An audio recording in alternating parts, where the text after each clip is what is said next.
Di situ ia menyadari satu hal yang membuat darahnya membeku. Suara angin mendadak hilang, suara panggilan Bayu dan Satria dari jalur utama sudah tidak terdengar sama sekali. Gunung Merbabu seketika berubah menjadi sunyi senyap bak ruang kedap udara. Raka telah tersesat jauh dari jalur resmi, dan rombongan mereka telah terpisah sepenuhnya.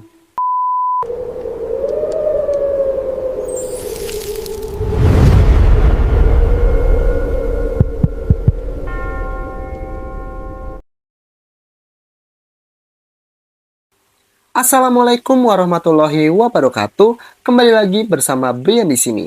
Bagi kalian yang baru pertama kali bergabung, welcome ya. Dan bagi kalian yang sudah setia di channel ini, selamat datang kembali. Sebelumnya, terima kasih sudah klik video ini. Seperti biasa, sebelum kita masuk ke cerita yang bikin bulu kuduk kita berdiri, pastiin kalian sudah klik tombol like, subscribe, dan nyalakan lonceng notifikasinya agar kalian selalu mendapatkan cerita terbaru dari tim Jejak Tak Kasat. Malam ini kita akan menceritakan kisah dari salah satu kiriman subscriber kita yang bernama Raka dari Jogja. Halo Raka. Semua berawal ketika Raka bersama ketiga temannya yang bernama Dimas, Bayu, dan Satria. Mereka berencana untuk mengisi libur semester kuliahnya untuk mendaki gunung. Singkat cerita, akhirnya mereka memutuskan untuk mendaki Gunung Merbabu. Pilihan ini bukan tanpa alasan. Selain jaraknya dekat dari kos-kosan mereka, gunung ini dikenal dengan sabananya yang luas dan hamparan bunga edelweisnya yang luar biasa indah. Ditambah siluet yang memperlihatkan Gunung Merapi tepat di sebelahnya. Tanpa harus berlama-lama lagi, inilah kisah dari Raka selengkapnya. Sebelum keberangkatannya menuju Gunung Merbabu, Raka dan ketiga temannya memilih jalur pendakian melalui jalur Selok. Jalur itu terbilang cukup favorit dan banyak dipilih oleh para pendaki pada saat itu. Mereka memulai perjalanan dari Jogja menggunakan formasi dua motor dengan berboncengan, di mana saat itu Raka membonceng Dimas, sementara Satria berboncengan dengan Bayu. Dari kota Jogja mereka akan menempuh waktu perjalanan darat kurang lebih 3 jam perjalanan, dengan jarak tempuh kurang lebih 50 km. Pagi itu, waktu masih menunjukkan pukul 8 pagi, mereka bergegas untuk segera berangkat menuju Selo. Setibanya mereka di pertengahan jalan, motor yang digunakan oleh Satria sempat mengalami kebocoran. Singkat cerita, mereka tiba di Selo, waktu sudah menunjukkan pukul 12 siang. Dan setibanya mereka di sana, mereka langsung menuju pos pendaftaran. Sebelum memulai pendakian, seperti biasanya, mereka diharuskan mengecek dan menimbang seluruh perlengkapan yang akan dibawa untuk pendakian. Raka sendiri saat itu menggendong sebuah carrier yang isinya tidak lebih dari 15 kilo. Namun anehnya, carrier yang digendong oleh Raka saat itu terasa sangatlah berat. Selesai mereka mengurus pendaftaran dan persiapan rombongan Raka pun mulai bergerak menuju gapura pendakian. Namun baru saja mereka melangkahkan kaki melewati pintu base camp, rombongan mereka tiba-tiba ditemui oleh seorang kakek tua yang memakai setelan pangsi berwarna hitam dan mengenakan belangkon di atas kepalanya. Rupanya beliau merupakan kuncen setempat yang bernama Mbah Wirno. Mbah Wirno ini berbisik pelan kepada Raka sambil menoleh ke arah Dimas. Mas, kalau bisa temannya yang pakai jaket merah itu suruh tunggu di bawah dulu, gak usah diajak naik, karena arah angin lagi tidak bagus buat dia. Tapi Bayu yang saat itu mendengar perkataan Mbah Wirno hanya tersenyum sungkan ke arah Mbah Wirno, sambil meyakinkan Raka untuk tidak terlalu memperdulikan mitos lokal. Akhirnya mereka tetap melanjutkan perjalanan menuju gapura pendakian untuk menuju pos 1. Tepat pukul 1 siang ketika mereka melangkahkan kaki melewati gerbang batas hutan, cuaca yang tadinya terik mendadak berubah menjadi mendung gelap dalam hitungan detik. Pendakian pun berlanjut menembus rimbunnya hutan. Tidak lama kemudian mereka tiba di pos 1. Untuk mempersingkat waktu, mereka sepakat untuk tidak berlama-lama beristirahat di pos 1 dan pos 2. Sepanjang pendakiannya, mereka sesekali bertemu dengan para pendaki lainnya. Namun dikarenakan malam mulai menyelimuti Gunung Merbabu, sebagian pendaki memutuskan untuk beristirahat dan mendirikan tenda saat itu. Ketika mereka mulai merayap menuju pos 3, angin saat itu bertiup semakin kencang. Tepat pukul 9 malam, mereka tiba di pos 3. Di area ini kejanggalan demi kejanggalan semakin menjadi-jadi. Pertama, seluruh pendaki lain yang mereka temui sepanjang jalan seolah-olah lenyap. Tidak ada tenda lain yang berdiri di pos 3, tidak ada sayup-sayup suara ketawa ataupun suara pantulan alat masak dari kelompok pendaki lainnya. Hanya ada keheningan yang mereka rasa sangat janggal. Kedua, aroma udara saat itu bukanlah aroma tanah basah ataupun aroma hutan pinus, melainkan aroma belerang pekat yang bercampur aroma amis darah yang berbau sangat menyengat. Bayu yang saat itu bertindak sebagai leader rombongan menghentikan langkahnya sejenak sambil bertanya, "Gimana, kita mau camp di Sabana 1 atau buka tenda saja di sini?" Dimas yang kondisinya mulai melemah menjawab dengan gemetar, "Lanjut saja ke Sabana 1. Di sini baunya aneh banget, bikin mual nih." Akhirnya rombongan sepakat untuk meneruskan perjalanannya menuju Sabana 1. Di saat mereka keluar dari rimbunnya vegetasi hutan dan mulai menapak di rute terbuka menuju punggungan sabana, suhu udara saat itu anjlok secara wajar. Dari dinginnya udara pegunungan biasa, mendadak membeku hingga nafas mereka mengeluarkan uap asap tebal. Dan saat itulah kabut tebal itu mulai datang. Jarak pandang seketika turun tidak lebih dari 2 meter. Formasi dari barisan mereka saat itu, di posisi paling depan ada Bayu yang bertindak sebagai tim leader, lalu disusul oleh Satria, lalu Raka, dan Dimas berada di posisi paling belakang. Di tengah kepanikan saat itu Raka berteriak menembus kabut, "Bay, Sat, berhenti dulu, gue gak bisa lihat apa-apa nih Bay."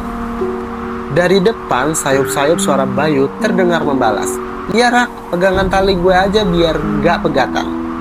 Raka yang saat itu berusaha sekuat tenaga untuk meraba udara di depannya melangkah maju pelan-pelan untuk menggapai karir Bayu dan Satria. Tapi anehnya Raka tidak dapat menyentuh apapun. Padahal seingat Raka mereka tadi sangatlah rapat.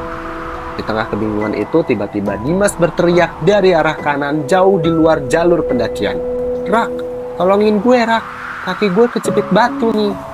Saat itu Raka sempat bertanya di dalam hatinya bagaimana ceritanya Dimas yang tadi berada di belakangnya sekarang berada di jalur kanan yang mengarah ke jurang. Namun karena panik memikirkan keselamatan Dimas, Raka pun berbalik arah dan menerobos ke arah semak-semak yang berada di jalur kanan tersebut. "Dim, lo di mana Dim? Coba teriak sekali lagi," panggil Raka. Dari kejauhan di balik kabut suara Dimas membalas lagi, "Di sini Rak, tolongin gue, gelap banget nih." Di situ Raka terus melangkah maju, terus menembus tebalnya kabut dan semak belukar hingga akhirnya Raka tersandung akar dan jatuh terguling di tanah yang basah. Senter yang ia kenakan di kepalanya pun jatuh dan mendadak mati.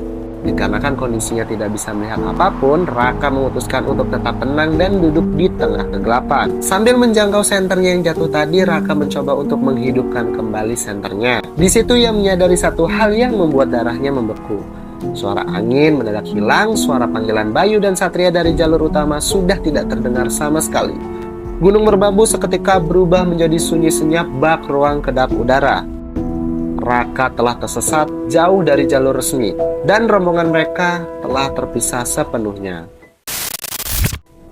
Dalam ketakutannya, Raka mencoba mengambil peluit survival yang ada di jaketnya. Ia meniup peluit tersebut dengan sekuat tenaga, namun usahanya sia-sia dikarenakan suara peluit tersebut seolah tertelan oleh tebalnya kabut pada malam itu. Lalu dari balik kabut yang kekuningan, di hadapannya terdengar suara langkah kaki merayap di atas dedaunan kering. Dari arah kabut itu terdengar suara Bayu yang sedang memanggilnya. Di situ ia berbicara kepada Raka, "Rak, sini Rak, gue nemu jalan turun nih." Raka yang saat itu sedang ketakutan hampir saja berdiri dan berteriak lega, tapi nalurinya mendadak menahan tubuhnya. Ada yang salah dengan suara Bayu itu. Suara Bayu saat itu terdengar tanpa intonasi. Tidak ada nada tergesa-gesa ataupun panik dari seorang teman yang telah tersesat. Suara itu terdengar seperti rekaman suara mesin yang diulang secara otomatis. "Rak, sini Rak, gua nemu jalan turun nih."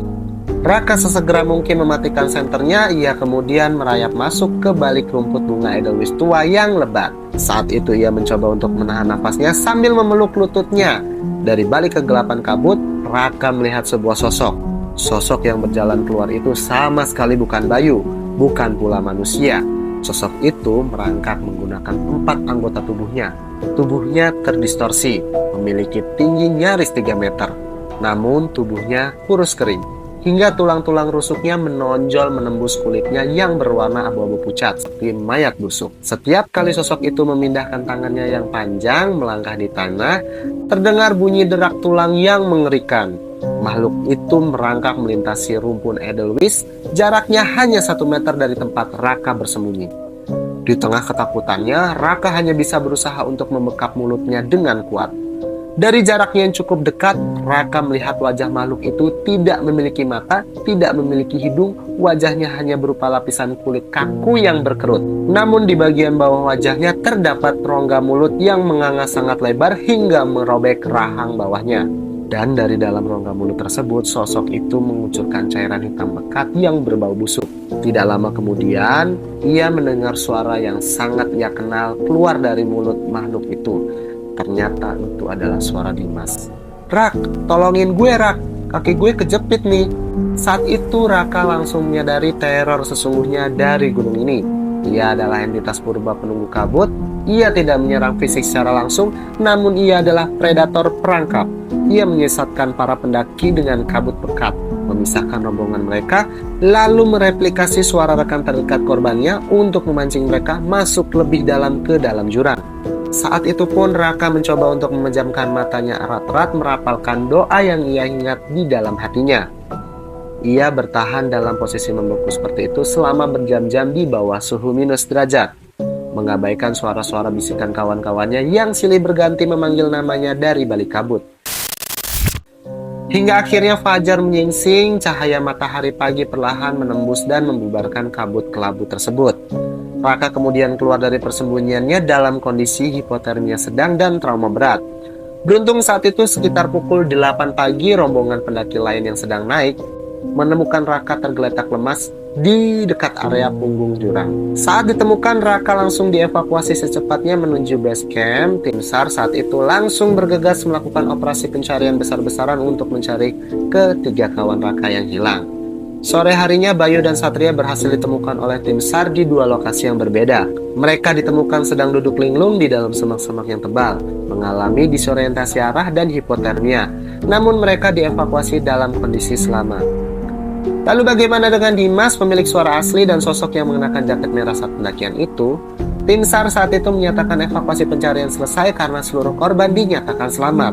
Seketika Raka kebingungan bagaimana bisa selesai kalau Dimas aja tuh belum ditemuin. Raka yang masih berbalut selimut tebal di dalam base camp tiba-tiba teringat akan satu hal. Dengan tangannya yang gemetar, Raka mencoba untuk menyalakan ponselnya yang baru saja ia cas, lalu ia bergegas membuka WhatsApp-nya. Dan di sanalah Raka baru membaca isi WhatsApp dari Dimas yang dikirimkan sejak pagi sebelum mereka berangkat. Dalam pesannya, Dimas menuliskan bahwa ia tidak dapat ikut dalam pendakian dikarenakan kondisi badannya yang sedang demam.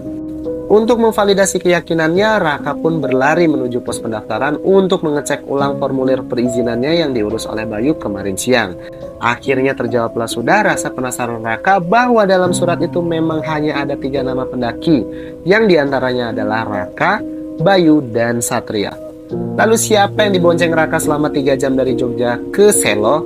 Siapa juga yang membuat tas Raka terasa begitu berat sebelum pendakian? Dan siapa sosok berjaket merah yang berjalan di belakangnya, yang bahkan sempat mengajak ngobrol Raka di pos 3? Tidak lama kemudian, Mbah Wirno yang sedang berada di lokasi base camp itu pun langsung menghampiri Raka yang terlihat sedang mematung pucat. Sambil menepuk pundaknya, beliau berkata, "Sudah paham kan Mas? Kenapa kemarin Mbah bilang temanmu yang memakai jaket merah itu jangan diajak naik? Karena memang dari awal masuk gapura yang ikut bersama kalian itu bukanlah teman kalian. Sosok itu mengambil rupa dan memori tentang temanmu yang tidak jadi ikut, dan berbaur bersama mereka menunggu momen yang tepat di tengah kabut."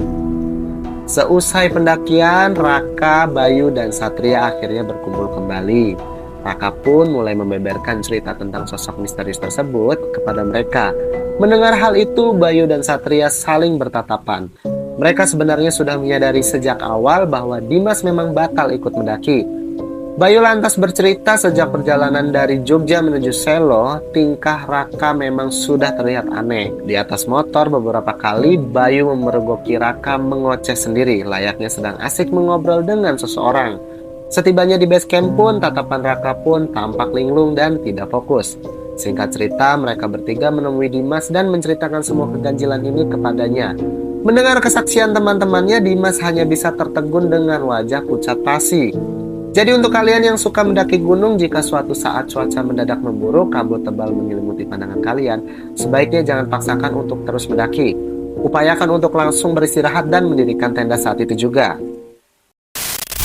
Bagaimana menurut kalian cerita kita kali ini? Tuliskan pendapat kalian di kolom komentar.